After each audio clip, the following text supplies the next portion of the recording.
Inilah akibatnya jika Jakarta punya pemimpin yang pandai berkata-kata. Bersama gue Vina, Agen Center. Sebelum kita ulas lebih dalam, jangan lupa subscribe Center Indonesia terlebih dahulu. Buzzer RP Bayaran kerap melabeli Anies pemimpin yang cuma bisa berkata-kata. Apakah itu merugikan Jakarta? Lalu apa untungnya ketika Jakarta memiliki pemimpin yang juga pandai berkata-kata? Kita akan ulas bersama. Yang pertama, akibat pandai berkata-kata, Anies menjadi juru bicara Jokowi saat menjadi capres di 2013 yang lalu. Jauh sebelum Anies menjadi gubernur, kepandaian Anies Baswedan dalam bernarasi juga menarik hati Jokowi untuk menjadikannya juru bicara saat kampanye presiden 2013 yang lalu. Sudah tentu, Pak Jokowi memilih seorang juru bicara bukan sembarangan. Dan bagi Pak Jokowi, Anies pasti bukan orang sembarangan juga dong. Karena Anies kerap kali mendampingi Pak Jokowi kala itu. Pak Jokowi aja mengakuinya. Akibat yang kedua, ketika Anies jago berkata-kata, saat menjadi gubernur, Anies mampu membius peserta Sekjen PBB Antonio Guterres.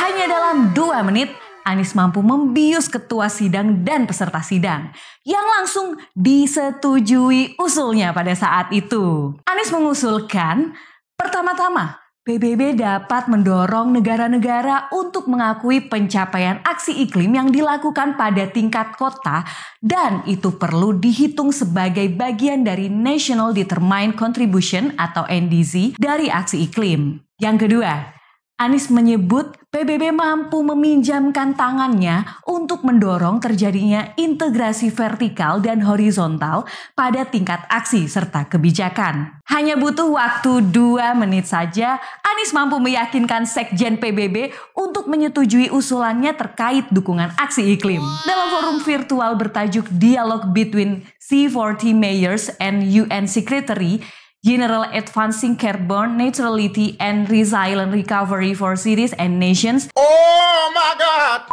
Pada 16 April 2021 silam. Gimana? Keren aja? Apa keren banget? Tepuk tangannya dulu dong, yang meriah sekali lagi. Nah, akibat yang ketiga. Selain jago berkata-kata, Anies juga jago dalam berbahasa Inggris. Ya, gimana enggak? Selain lulusan Gajah Mada, Anies juga lulusan S2 dan S3 di Amerika. Pastinya soal ijazah nggak perlu diragukan lagi. Pak Anies pasti nyerocos dengan bahasa Inggrisnya. Terbukti saat berbicara di Singapura, di London, dan saat wawancara live di TV Australia. Anies nggak perlu menyuruh stafnya yang ngomong langsung. Gimana? Keren nggak tuh? Kurang keren apa? Bangga dong dengan capres kita yang satu ini. Boleh diadu dengan capres lainnya. Kalau perlu nih, kita berharap bahwa nanti waktu debat capres ada sesi bahasa Inggrisnya. Supaya kita tahu kapasitas para capres kita dalam berbahasa Inggris. Akibat keempat, Anies jago berkata-kata adalah, ya, Anies Baswedan gak akan merasa canggung saat berbahasa basi dengan pemimpin dunia lainnya. Ya, misalnya saat perpisahan dengan duta besar negara sahabat. Saat melepas jabatan sebagai gubernur Jakarta, Anies ya bisa ngobrol cair aja dengan para duta besar. Dan gak ada yang nyuekin Anies karena beliau membuat obrolan yang nyambung.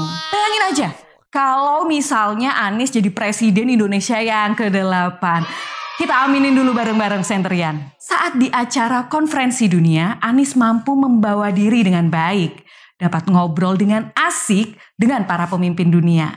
Dan mudah-mudahan nih, pulang sekalian membawa investor atau kerjasama yang oke dengan pemimpin lainnya. Please invest in my country, Mr. President. Gimana? Kurang oke apa? Oke banget kan? Oke dong, masa nggak oke sih? Pemimpin Indonesia memang wajib menggunakan bahasa Indonesia di forum internasional. Tapi ketika basa-basi dengan pemimpin dunia, ya lebih baik menggunakan bahasa internasional juga kan?